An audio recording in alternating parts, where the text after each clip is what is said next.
Key point 1. Trauma is a potentially fatal menace, one to which society needs to pay attention. Trauma has the power to disrupt and destroy one's life, and therefore we need to know more about it.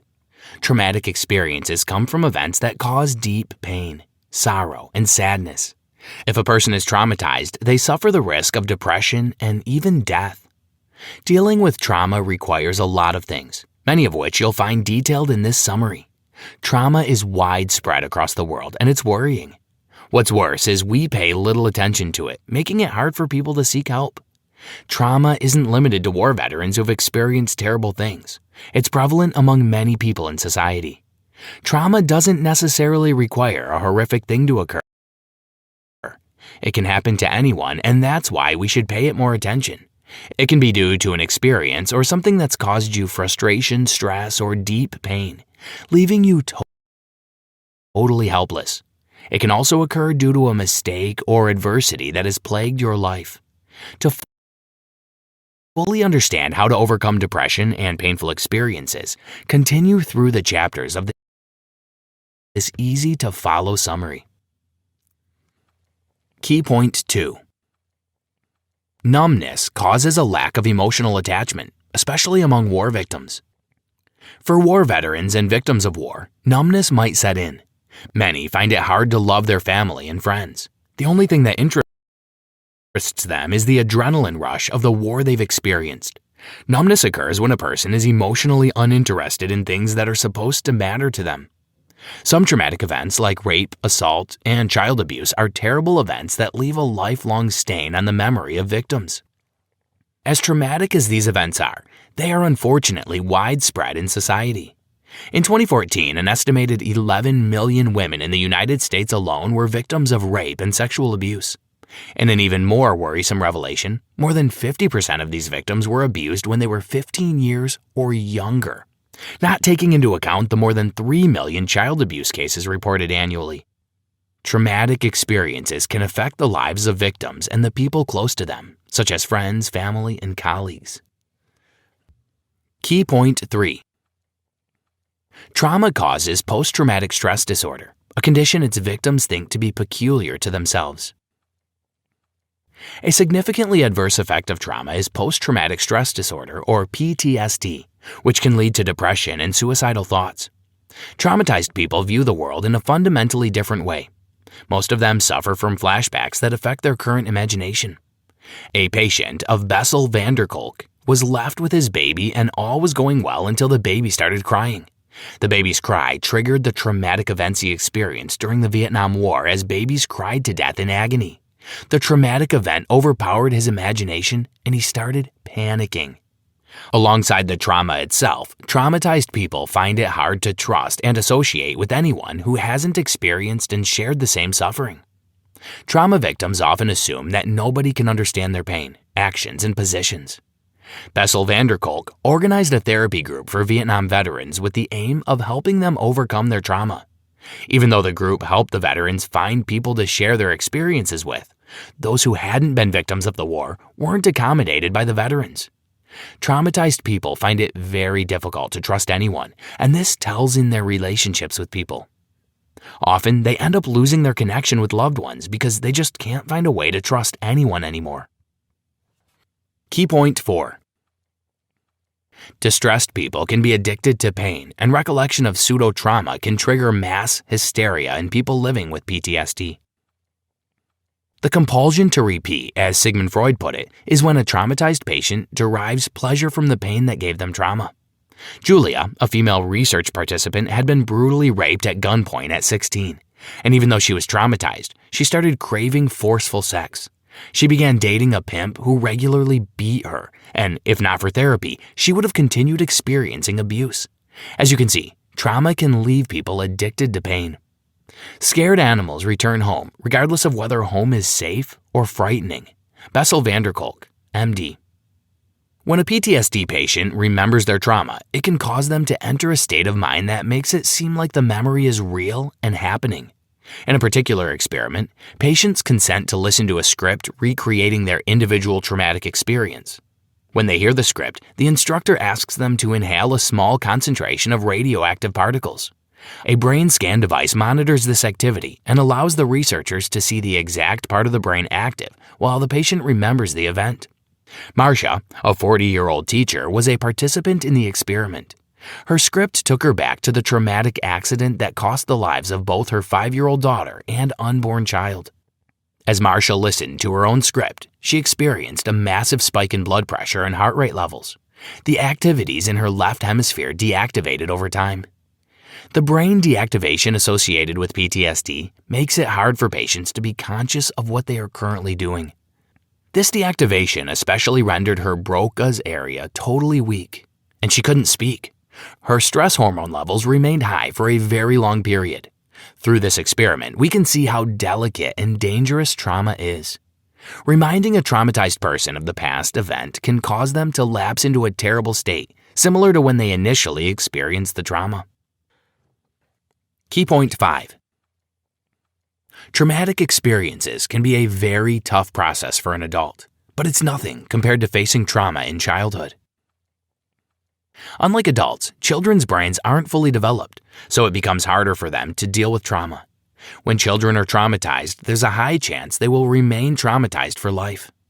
In most cases, traumatized children resign to fate and simply expect bad things to happen continually. In an experiment carried out by Kolk, a group of children gathered for a test. Some had experienced trauma while some had not. Kolk showed cards with pictures of magazines to both sets of children and monitored their reactions. One of the cards had an image of 2 kids watching their father fix his car.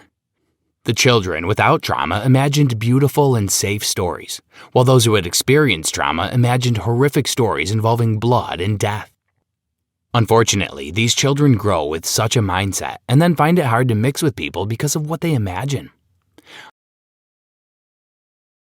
Another patient, Marilyn, a former nurse, reported a happy childhood, but this wasn't true at all. While she was still a child, Marilyn was sexually abused, a traumatic experience that determined her adult life. She would regularly lash out at men whenever they touched her. Alongside that, she had damaged vision due to the stress put on her by the experience. While she lived in denial, trying to believe that she had a great childhood, the trauma of the rape continued to live with her into her adult life. Did you know? About 60% of adults report abuse or difficult family circumstances during childhood, and 26% of children are likely to experience or witness a traumatic event before they turn 4. Substance Abuse and Mental Health Services Administration Research, 2014. Key point 6. Details of traumatic events stick in the brain longer than that of an ordinary event. When humans narrate stories, they tend to polish, exaggerate, add, and omit parts of their experiences. When repeating a story, there's a chance you'll lose bits of information for every narration, subconsciously eliminating the essential aspects. In a real sense, humans don't memorize the sensory details of events or scenarios. You might simply remember what you did or how you felt, but you don't store accurate memories about many things. Traumatic events, however, are different. Every detail is taken into cognizance by the brain and sticks for a very long time. Patients recall images of a traumatic scene much more than a regular event. Some 200 men took part in a study at Harvard Medical School over a period of time. The test was an experiment on how the presence or absence of trauma affected their lives. Most participants were World War II veterans and people living with PTSD. While the memories of participants who weren't traumatized by the effects of the war changed over time, the memories of the veterans who suffered traumatic events didn't change. Trauma sticks with you and will try to take total control of your life. Key point 7. Your mind and body are closely connected, and they work together to give you a healthy life. To have a balanced and healthy life, you must first understand what spikes your emotions and your reactions to certain things. Traumatized people find it hard to do this because they're concerned even in situations where there's no cause for alarm. To avoid these feelings, distressed people often resort to drinking, smoking, drug use, and self-harm. A small respite here and there, and they become addicted to it. There are cases of trauma victims who overload themselves with work so they can be distracted from memories of gruesome experiences. Yoga can help you understand and handle your emotions properly. For instance, Annie, a rape victim and PTSD patient, decided to try yoga. Due to her experience with rape, she initially found it difficult to cope with the yoga classes, especially at moments when the yoga instructor gave her a simple pat. Regardless, she stuck with yoga meditation. As time passed, she discovered that she connected to her emotions little by little. She started understanding her body and her fears, and rather than hide them, she started working on them. Neuroscience research shows that the only way we can change the way we feel is by becoming aware of our inner experience and learning to befriend what is going inside ourselves. Bessel Kolk. Reaching your emotions requires grit, focus, and determination. You will have to unlearn and learn a lot of things. The process takes time, but it's worth every minute. Key point 8. Mindfulness is an effective approach to healing trauma. Being conscious of your feelings and emotions goes a long way to help you pull out of trauma. Mindfulness gives you a clear analogy of the things you do, why you do them, and when you do them. Equally, it gives you an awareness of how your body and brain are structured to react to things. Mindfulness is an effective way to find out what makes your hormones spike or not. Trauma patients are bound to have problems with mindfulness because trauma blocks you from facing your emotions head on. It comes with fear and uncertainty, which is why trauma patients find it very hard to address their emotions. Emotions will take control of your life if you are not careful. When you're mindful of your emotions, you're a significant step ahead in dealing with trauma. Nobody enjoys being sad, scared, insecure, and in pain. But if you're not careful, the trauma will give you all these feelings, and they can stay with you for as long as you allow them. You can get over the psychological and mental effects of trauma through mindfulness. Mindfulness allows you to overcome depression, stress, pain, anxiety, and insecurity. It's also vital for you to regulate your responses, reactions, feelings, and hormone levels.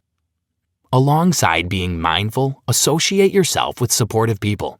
Supportive people understand your plight and are willing to help you get better without reminding you of your trauma. Many people who experience trauma find company in religious gatherings, social clubs, and organizations. Having someone to turn to when things go sour gives a sense of protection that helps you heal. Key point 9. Everything that happens in your brain depends on electrical signals and connections. Actions and responses occur through the brain, and it's these actions that control your thoughts. These signals work well for someone who hasn't experienced trauma, but for PTSD patients, that's not the case. Humans have multiple types of brainwaves that trigger emotions. One of the significant types is the alpha wave. Alpha waves are responsible for calmness and a relaxed state of mind. A study at the University of Adelaide in Australia brought together war soldiers who fought in Iraq or Afghanistan. Researchers asked the soldiers how well their alpha waves worked, and they all said that the longer they spent in the war zone, the fewer alpha waves their brains produced. Their brains produced waves that disturbed their calmness instead, making it difficult for them to remain relaxed. Another way to get over trauma is through neurofeedback. Neurofeedback makes it possible for trauma patients to create alpha waves. Neurofeedback requires grit and total focus from the patient. A brain scan is shown to the patient, outlining their brain waves. The operator explains why they are like that and how they need to make an effort to relax. Immediately, the patient relaxes and they see the switch in brain waves, which helps them later. Kendra Lisa is a 27-year-old woman who was abandoned by her father when she was just 3 years old. Lisa's mother was a toxic woman who regularly abused her and tortured her to the point where she ran away from home on more than one occasion. Lisa was placed in several foster homes, but there were days she would sleep on the streets. Having been exposed to cruelty at a tender age, Lisa became very violent with herself and her surroundings. People began to stay away from her, and she found herself with barely any friends. She had several neurofeedback sessions before she could regulate her emotions and live a healthy life. Conclusion. Although treatments are available, very few people pay attention to trauma and talk even less about finding solutions. With each passing day, people with PTSD increase worldwide, and thanks to sensitization and awareness, people are becoming aware of it. However, it hasn't reduced. Suicide and self-harm are on the rise, and many people fall into depression. Yet, unlike before, because people are aware of the symptoms and what to do about them, patients can at least get help. Trauma is an epidemic that eats into the soul. It needs careful attention, and if not controlled, can lead to disaster. So many people suffer from trauma, and only a few know what to do. The best you can do to overcome trauma is to seek adequate help and focus your mind on getting better. Performing activities that engage the mind also goes a long way toward healing trauma. Exercise often, practice yoga. Even music can be soothing if music is your thing. Maintaining a healthy connection with the people who love and care about you is another effective strategy. Trauma victims who stay connected with friends and family almost always heal faster than the ones who live alone. Try this. Seek therapy and join organizations where you're free to discuss your trauma. You can also try yoga meditation exercises to understand your emotions and how to control them.